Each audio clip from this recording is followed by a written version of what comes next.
Merry Christmas Eve, Happy Hanukkah, Happy Holidays, close to a new year, and what a way for the Bengals to ring in Christmas than with a 7-game winning streak. And oh boy, did they make it interesting, not only on themselves, but their opposition made it interesting as well. I'm Anthony Cosenza with CincyJungle.com, and this is the Orange and Black Insider Bengals podcast, part of the Cincy Jungle Podcast Network, part of this SB Nation channel of podcasts. And oh man, I don't even know. We got some good amount of live viewers on this right now. I wasn't sure how many people would actually be tuning in on Christmas Eve. Obviously, you all hopefully are hanging out with friends, family, loved ones, that sort of thing. Maybe you're working, maybe you're basking in the afterglow of a 22-18 win.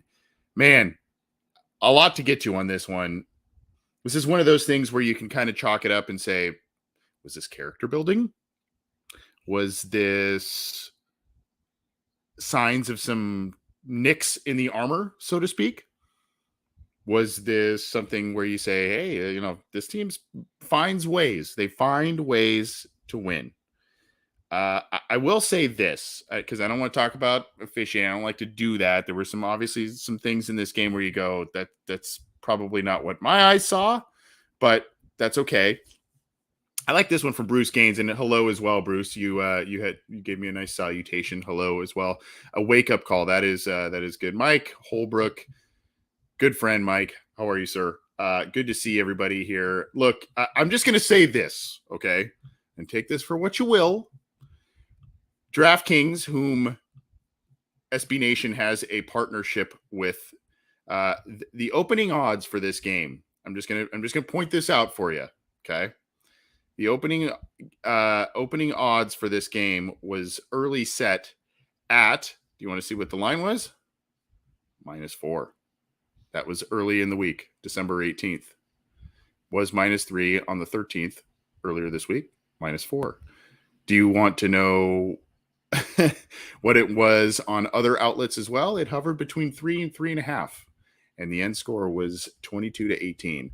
I'm not saying, I'm just saying. So that is just something to keep into context here. I don't know what you want to make of that. I don't know if I'm being Mr. Conspiracy Theorist about that, but that is just something kind of odd about the score today, how things played out, how everything seemed to just, in one half, everything seemed to be going one team's way, and in the second half, everything seemed to be going the other team's way, be it fluke plays, calls by the officials, all kinds of different things. You can just, wow. Here's the deal. Bengals scored 0 points in the second half, allowed the Patriots to come back and basically almost win that game, if not for a wild fumble by Ramondre Stevenson near the goal line that would have put the Patriots ahead. And a lot of people are saying, just let them score. Just let them score. And that's where I understand where you would have come up with that line of thinking. But at the same time, that's why you don't. That's why you don't let that happen. And then, of course, the Bengals get the ball on the fumble, and you're thinking, hey, that wraps up the game. Well, no, because New England had 3 timeouts. And so the Bengals ended up having to run the ball 3 times to let them use all their timeouts and kind of allow them to go the length of the field. Here's the deal on two pretty good teams, especially on the Cincinnati side. New England, despite all of the perceived issues and whatnot on their roster, and there are many flaws on their roster, but look, I mean, it's still Bill Belichick's the coach. It's in New England. Cincinnati hasn't won in New England since Boomer Esiason was quarterback back in 1986, facing off against Tony Eason. If you watched the broadcast, you would have seen that. So, I mean, look, there's just a lot to dissect with this one, and we'll do more of that later this week. But I want to kind of give a snapshot thing of what's happening here. Robert, appreciate you, man. Merry Christmas to you and your family as well. Robert, appreciate you. Thank you to the live listeners here. Yes, so we're asking update on Collins. This was an ugly one in a lot of ways. There were a lot of Bengals players that either played limited snaps or went out of the game after dealing with stuff over the past handful of weeks. The weather was pretty awful. Some of your best players made the biggest and most egregious mistakes. And I'm talking, yes, even maybe Joe Burrow. There's some communication issues with his receivers too. very bad plays, one of which ended up being harmless, one of which ended up completely flipping the script of the entire game. Yes, I'm talking about Jamar Chase. Yes, I'm talking about Evan McPherson. So some real elements of this game where you go, man, some of your best players had some of the worst moments in this one. Uh, the thing is, too, though, folks, when you look at this, you go, how could they let this lead evaporate? They had chances early in this game, too, to really step on the throat, and they didn't do it. Jamar Chase had a deep ball that kind of coverage at the very end of the play was there, but I mean that kind of bounced off his back shoulder pad, let it get in there. That seems like a play that a walk in the park play for a guy like Jamar Chase. So that was a big play that did not occur. Bengals couldn't run the football very well today, and you got the Joe Burrow pick six. You've got another interception in there. The fumble by Chase. I mean, it was a lot. And then, of course, 5 points left off the board from McPherson there. Both kickers to the defense of McPherson, both kickers struggled there. So that, and when you look at the home kicker not playing well on his own field, that tells you something here. Let's go with the box score. We're going to look at the box score. We're going to look at some headlines with the Bengals, and then we're going to look at the playoff picture and get everyone out of here so they can enjoy their Christmas. Hopefully I like being part of your Christmas. If that's the holiday you celebrate, I like being part of it. If you're watching live, if you're watching tomorrow, listening later tonight, tomorrow, I appreciate you hanging out and tuning in and all that good stuff. Here is the ESPN box score here. You see Joe Burrow throwing the ball 52 times in that weather, in this weird game where you felt like the Bengals were in control for so much of it. 52 pass attempts seems very odd. 375 yards from him. I believe it was his fourth game of over 300 yards or something. At some point you just go, okay. I mean, he just keeps rolling. 3 touchdowns, 2 of which were to Trenton Irwin. We'll talk more about that in a little bit. One of which, of course, to T. Higgins, Higgins had a monster of a ball game. 2 sacks. Those kind of happened a little earlier in the game, but there was a little bit more pressure on him at some point. Mac Jones, man, I keep trying. Every time I try and say, I just don't really believe in this guy that much, he ends up getting his team in the game. I mean, some of the throws he made were really basically Kendrick Bourne making a ridiculous play on it, and or Jacoby Myers making a ridiculous play. I mean, he's kind of tossing a few up at some point when the team was kind of down on against the Cincinnati Bengals. You see 21 of 33, 240 yards, 2 touchdowns for him, 4 sacks on him, though. He is very immobile, and even when he eluded some initial pressure, he was chased down pretty easily. So a guy that, I still can't get a very good grasp on him and or this team, but I feel like if you're the New England Patriots, just kind of seeing this game up close and you're committed to Mac Jones, which I don't know why they wouldn't be, being that basically they were in playoff contention outside of this game here, and they made the playoffs last year. I mean, as a guy who's getting them there and having them kind of in the conversation,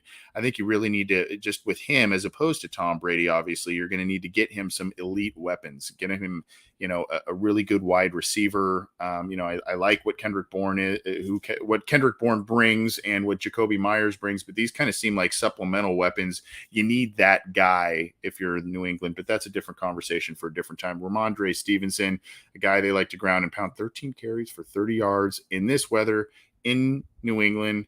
And then, of course, the big fumble at the end of the game, a rough couple of weeks for him. He was involved in that crazy sequence of events at the end of the game there. Joe Mixon, 16 carries for 65 yards. Joe Burrow, 4 for 5. P. Ryan, 4 carries for 3 yards. Mixon left the game. It looked like maybe his foot got stepped on. I thought initially it looked a little scary that he had, kind of one of those non-contact deals, and I thought it was his knee as he limped off the field, but it might have been a getting stepped on the foot there. He returned after that, though, so that's good news there. Again, Burrow, though, 40 of 52, 375, 3 touchdowns, but the 2 late interceptions, one of which a pick six, absolutely changed the game there. Mac Jones, no picks there. So, you look at that and you go, okay, well, but again, the plays, the touchdowns he had, they were, I don't know, a little fluky, I guess. Going down to the receiving game, T. Higgins was uncoverable in this game. 8 catches on 9 targets for 128 yards and a touchdown. Just throw it up to him. I mean, he was going up against a smaller defensive back. Just throw it up to him. And that's what Joe did, and he made plays. Chase still had 79 yards on 8 catches, a lot of which were the short variety. They had a big play there, like I said, though. Just bounced off his shoulder pad. his back shoulder pad. And I mean, the coverage may or may not, once he got the ball, may or may not have pried it loose or what have you. But, just kind of a little bit of a subpar day from Chase in some regards. I mean, still made some great plays and whatnot, but, subpar day from him. And then you had Tyler Boyd leave the game at certain points with the finger issue continuing to bother him. So Trenton Irwin comes in, 3 catches, 45 yards, 2 touchdowns, but he had the one that just went right off the fingertips as well. So you go, there's a missed opportunity there. And instead of, really trying to push the door shut, then you get Evan McPherson out there. He misses the kick after you miss the touchdown catch, and you go, oh man, they just can't put this one away. You look at really, I mean, guys weren't doing much of anything on the New England receiving side until the late games and later in the game. And then of course the fluky plays at the end there, 6 catches, 100 yards, even for a touchdown for Kendrick Bourne, 6 catches, 83 yards and a touchdown for Jacoby Myers. Jonnu Smith left the game at one point. I think he was being evaluated for a concussion, 3 catches, 21 yards for him. And really just kind of a lot of aside from Myers and Bourne in this one. But you did see here, I mean, Mitchell Wilcox, another 6 catches for him, only 35 yards, but a guy they like to go to, especially when things aren't going that great. Mixon with 7 catches as well, your second leading receiver in terms of receptions in this one. So yeah, he's getting involved there. And then BJ Hill recovered a fumble. Jamar Chase lost a fumble. BJ Hill, the recovery on that one. Wow. What a play. Stevenson had 2 fumbles in total, lost one of them. So not a great day for him. He's not going to be in the best graces of Mr. Bill Belichick there. Logan Wilson again, topping the box score in tackles with 9. Von Bell up there as well. Logan Wilson did have a sack, chasing down Mac Jones at one point. Cam Sample had a sack. You see Zach Carter in there for a half sack. Josh Tupou had the sack towards the goal line. Man, was that close for a safety there. And then, of course, combining with Carter on the other half sack was Osai there. So 4 sacks on Mac Jones. You like to see that, particularly with no Sam Hubbard and a very limited Trey Hendrickson. You did see Hendrickson in there on obvious passing downs and was out there more when the game got out of control and they were passing more. So, but Marcus Jones, 14 tackles by him. Jawan Bentley, 12 tackles by him. Judon had the big play. He had a sack, and then he also had the forced fumble on Chase to kind of keep their dreams alive there and really almost get the game to turn into their favor, yet it did not. So a guy that he ended up having a pretty good day. And then I think it was Uche, who had the other sack there. So he had another play. I think it was another sack that was called back because of a hands to the face penalty. So the 2 edge guys had some impact in this one for sure. And then you look down here, I mean, just a rough day for kickers. You look here, Evan McPherson was 1 of 2 on his field goals, was 1 of 2 on extra points. He actually missed another extra point, and the Bengals opted to go for it instead at that point. 4 points, had 5 left on the board. Nick Folk, 0 for 2 on extra points for him as well. So not a good day for kickers at all on this one. 1 of 4 on extra points combined, and then 1 of 2 combined on field goals as well. So not a great day from either of them. Chrisman and Pilardi. Pilardi had inexplicable. I don't know what he was doing with that snap. I don't know how he lost that ball, but lost it, and then he kind of had to run around and get some form of a kick, a 22-yarder, but did have a couple of other kicks that did okay later in the game. Chrisman, the kick at the end of the game there where the player fumbled it out of bounds, that was a good kick to kind of pin them a bit back as well. So up and down day. I mean, I'm sure it's like kicking a cinder block out there in that weather, but man, not the best of days from the kickers on either side of the team. And I think it was Washburn, the guy who Evan Washburn, who covers the sideline reports for CBS in this one, he was talking about how one of the sides of the field was really unforgiving in terms of like the wind swirl and all that kind of stuff. And that's where it seemed like the kickers were having the most problems there. So something to take note of. Now let's get to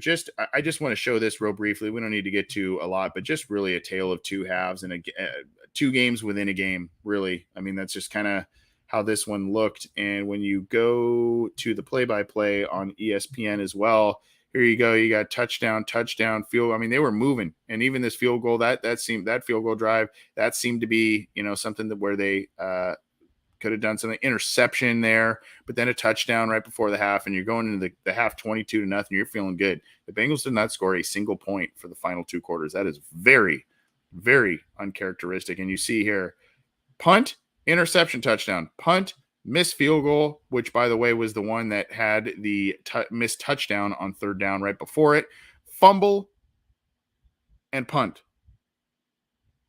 I mean, that is just an absolutely atrocious second half by the Bengals. And really, when you look at that, you go, I don't know how they came out with a win on the road against Bill Belichick, nonetheless, when you perform like that. But the defense did just enough in the second half, got that final turnover that absolutely sealed it, and they did more than enough in the first half. But missed opportunities, there were just some missed opportunities to really make this. I mean, it's hard to play an absolutely perfect game from start to finish, every single element. I get it. But when your kicker leaves 5 points on the board, for you that you don't get, you had that big play to Chase. You had a Chase fumble. You had a couple interceptions, one of which was a pick 6 by Burrow. I mean, it's just, man, you just go, this could have been a much different football game. It wasn't. 22-18 is the end score. Bengals still win, but hey, not the prettiest of affairs, that is for sure. And then let's get to the team stats. And I really want to point out something here because this was crazy. The first downs, I believe this was, if I remember after halftime, I want to say it was like 22 to like 2. I mean, I don't have it specific, but I mean, it was lopsided, and all of a sudden it finishes out 28-15. So that tells you what happened in the second half of this game. On 3rd down efficiency, I believe the Bengals were 7 of 9 in that first half, if I'm not mistaken. They finished 8 of 16, 6 of 13 for the Patriots in that one. Bengals did go for it on 4th down once and get it. The Patriots did not. That would be at the end of the game there. So you look at the total plays. Bengals still ran a ton more plays because of how the first half went, 78-53, 442 to 285 in terms of total yards. But somehow the total drives 12-11.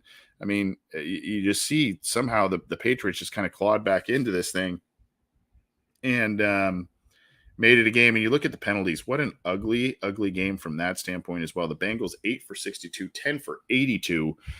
By the Patriots in this one. Just a lot of stuff, a lot of, and of course the weird one at the end of the game when the Bengals got the fumble recovery there, Mac Jones getting a personal foul penalty. Interesting there, but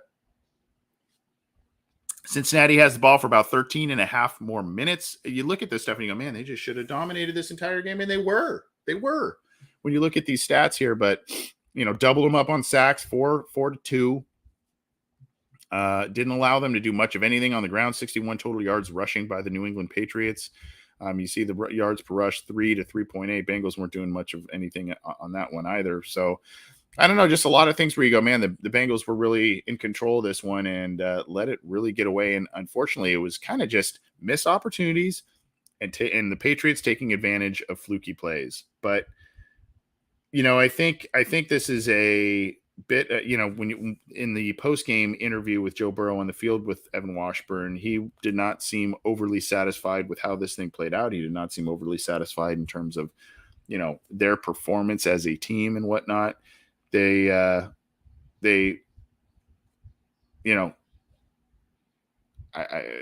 just really, really stumbled around. And yes, I see Emperor Starscream here. T didn't score in the second half. I don't know if I said that, but I remember saying the Bengals didn't score a point in the second half. So T had the touchdown earlier and, of course, was just kind of 50-50 ball, winning all those things. So he played a great game.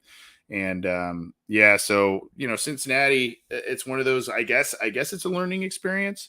And again, I mean, when you go on a long run of a streak of winning games and all that kind of stuff, they're not all going to be blowouts. They're not all going to be walks in the park. I mean, there's going to be bumps along the way, and somehow you just got to find a way. And that's what happened. But this was a game full of fluky plays, and you can even count that fumble at the end of the game that the Bengals recovered to kind of greatly help their win. That was kind of a fluke, right? I mean, it was a good play by the defense and whatnot, but I mean, the fact that happened, as opposed to the ball being batted back to Myers for the touchdown, and Kendrick Bourne making crazy catches and all kinds of stuff. You go, man, there's just a lot of just fluky stuff going on here. So, yeah, I mean, and then you talk about there seemed to be lack of communication on a couple of plays that were not good for the Bengals. Tyler Boyd and Joe Burrow early on one. I think that was actually an interception on that one, and there was some footage of Burrow and Boyd kind of talking it out, we shall say. And then, of course, the pick six, it looked like Chase was kind of just continuing to go deep. Burrow thought he was going to cut out, and that's kind of what happened down that as the corner took it down the sideline for the pick six. And then Burrow dove and took someone's, his own guy also dove with him and kind of gave him a knee in the back. So that wasn't good. I don't know. But yeah, I mean, right here, a win is a win. That is correct. A win is a win. And the Cincinnati Bengals now are 11-4, first in the AFC North. But it does come at a little bit of a cost. Here's a couple of things here. Now, I think you probably know at this point, we haven't gone live. We went live Thursday night to talk about this. But as we know by now, the Bengals did clinch a playoff berth, so they are in the dance for sure, and they were in the dance before even needing to play this game. Maybe that kind of extinguished some of the fire a bit. So I don't know if at all in terms of how the Bengals performed in this one, but the Bengals are in the playoffs. We kind of knew that before this week. We knew that was going to be the case. So in case you hadn't heard, they are in because the Jaguars, who by the way, at 7-8, are in the AFC South division lead. We'll show you a picture of that in a minute. Wild division that is right there. But Jags beat the Jets on Thursday night. Ugly game that one was. And still, in doing so, the Bengals get in the dance. Now, here you go right here. Someone, I believe it was Mike Holbrook in the live chat, had asked about Lael Collins and what happened here. He left the game, and it looked pretty gross, for lack of better words. But it sounds like he's going to be okay for the long term. Hakeem Adeniji came in relief for him. He dislocated his kneecap. It sounds like that's what he said to folks after the game. And if you remember, that was the same kind of injury Jonah Williams supposedly suffered against the Baltimore Ravens on Sunday Night Football a little while back. So that is not good news for the Bengals, but it sounds like Collins, Kelsey Conway of the Inquirer relayed a tweet that had a notation that Collins I think it was his ACL was intact. So they kind of did some testing on that and everything seemed intact. So it sounds like he's going to play, may miss a little time, particularly with that. Yeah, here you go right here. Kelsey Conway also related that, told me he dislocated his kneecap, but it popped back into place, says he's moving well and believes if he is to miss next week's game against the Bills, which he says is likely, it would be just that game, not a season ender. And then, of course, the Bengals now, they bring the Bills into town right after the new year, and then they host the Baltimore Ravens, likely for the division title at that point. Depending on how things play out, the Ravens just keep winning games. I don't know how, but they keep winning games. I guess a lot of people could say that in some ways about the Bengals too, but still, the Bengals are at least putting up yards, points, etc., and winning games, whereas not so much always the case with the Baltimore Ravens. But regardless, Collins, dislocated kneecap, popped back into place, is doing okay, might miss next week. It looks like that's going to be the case, but we'll see what happens, and then back for the finale and or postseason. So we'll see what happens there. And then, of course, you've got other folks on the injury front. Hayden Hurst, you've got, Mixon kind of had that issue today. Tyler Boyd still kind of trying to come back from that finger that was bugging him today as well. So that is something to definitely watch. Now with Collins out, if you noticed, Adeniji was at right tackle, and then when the Bengals went to the sixth offensive line formation, where they brought in the old Dennis Rowland tackle eligible package, the Dennis Rowland package, that's what we got to call it, just in general, the Dennis Rowland package, please, come on. They brought in Sharping, and there were some issues with that as well. So you saw Sharping out there a bit. along with Adeniji. Adeniji did start some games for the Bengals last year, so he has starting experience. It's been a lot of mixed bag with him in terms of a starter. But again, if we're talking about a week or what have you, 2 weeks potentially, not the worst of situations, and you've got an experienced guy who has played guard and tackle in the NFL to that, it's not the worst situation, but and again, it could have been a lot worse with Collins too, which is good news. So still gruesome sounding injury. If you think, dislocating a kneecap, not good. So along with this, I mentioned the Ravens keep winning. I mentioned a lot of different things. Here is the NFL playoff scenario. So the teams who have clinched, and this is on NFL.com. I will post this in the live chat so you can check this out as well. The teams who have clinched, and I'm going to full screen this so I can get my ugly mug out of there. Bills are in the top spot right now, and they clinched the division today with a win. They are currently at 12-3. The Chiefs also at 12-3. They have clinched their division, the AFC West. Bengals have clinched a playoff berth with the Jaguars win on Thursday night and, of course, the win today. They are at 11-4 atop the AFC North. Here's the deal. They can get to this 1 seed by winning out, beating this Bills team, beating the Ravens. They would be the AFC North champs at that point. They would get the bye at that point, and they would have beaten both the Chiefs and the Bills, and I believe they would then have the same record as them. I think the Chiefs need to have a loss, though, as well to get that 1 seed. So the 1 seed is actually attainable for the Bengals. They need to win out and do some things. So, but still, monster game on Monday night next week against the Buffalo Bills in Cincinnati. Jungle's going to be rocking for sure. And then with their win today over the Falcons, the Baltimore Ravens somehow, some way get their butts into the playoffs. They have clinched a playoff berth, 10-5. They are right behind right now, though. They're at the 5th seed because the Bengals are the division leader, so they are the 5th seed. And then in the hunt, check this out.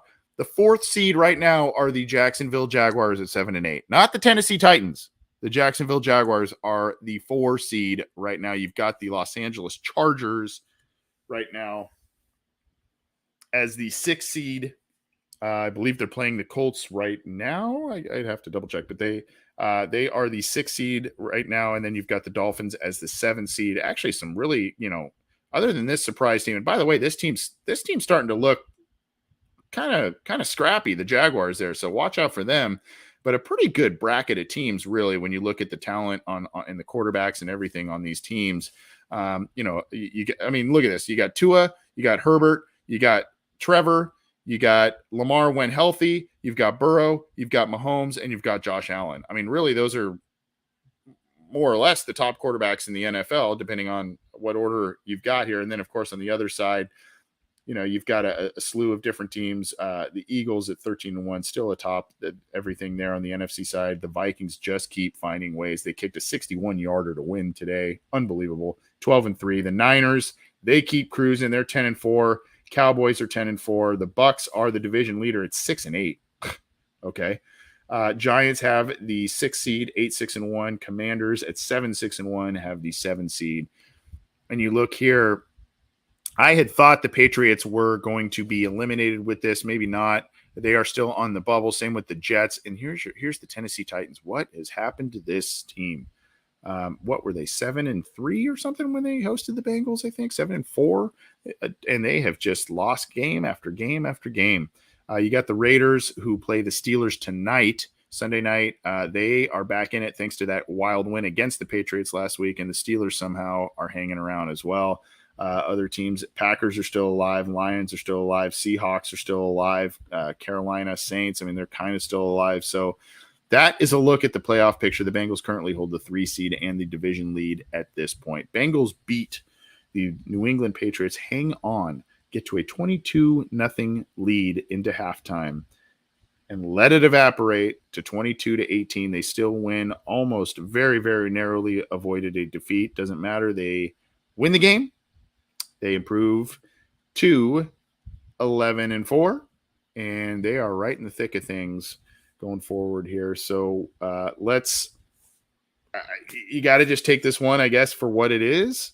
And you have to know that if you're up that big on Bill Belichick on his home turf, he's going to find ways at halftime to try and turn things around. You know that the team is going to try and turn things around, but that being what it is, the Bengals find a way, as they say, and they've got two difficult games to end the season, two very big games for their playoff picture right now.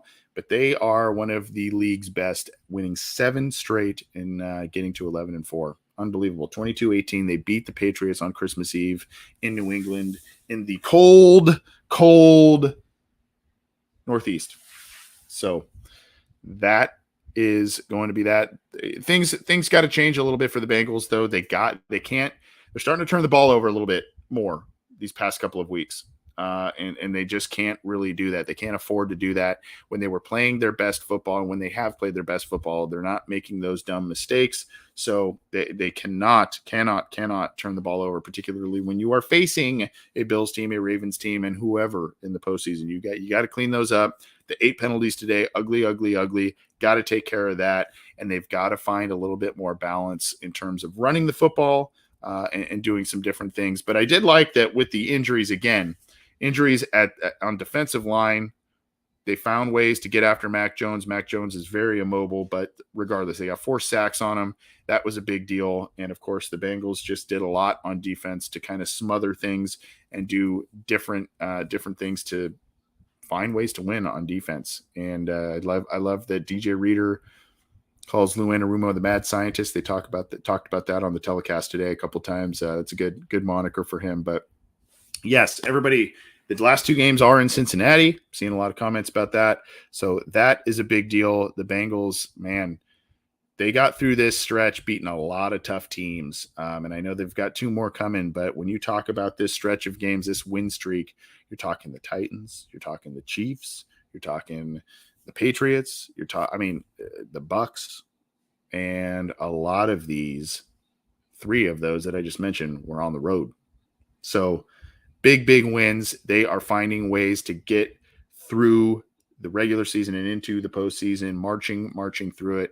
The other thing too, when you talk about this team, and I think John Sheeran and myself will talk about it a little bit more, on Monday when we reconvene on things. But when you talk about this team and you look at what they've achieved this year with some of their wins, again, 3 straight wins against the Kansas City Chiefs, Patrick Mahomes, Andy Reid. 2 straight wins against the Tennessee Titans, a team that just seemed like they were juggernauts in a lot of ways. Haven't beaten the New England Patriots in New England since 1986. 1986. I believe they've only beaten Bill Belichick twice, maybe, as the Patriots head coach. So you've got that. And then, of course, last week, overcoming a 17-point deficit, 17-0 deficit there against Tom Brady and the Buccaneers on his home turf and beating him. I mean, think about all of the kind of milestone type wins, the dragons that are slayed, so to speak, with the things that they are doing and these wins that they are achieving. And you got to just give a thumbs up, tip your cap, even when this one started to get pretty ugly towards the end of the game there, and it looked like they wouldn't pull it out, and they did. So kudos to the Bengals. They are 11-4 atop the AFC North. They've got 2 big games left, and we can't wait to see what they do there and in the postseason. I'm Anthony Cosenza. This has been the Orange and Black Insider Bengals podcast, part of the Cincy Jungle podcast channel and network. You can get this show right down here. You can on YouTube. You can click that icon, our show icon, to subscribe. Click the bell to be notified when we go live, when new content is available. And of course, if you like the audio side of things, you can go subscribe to the Cincy Jungle podcast channel and get other great shows within our network there.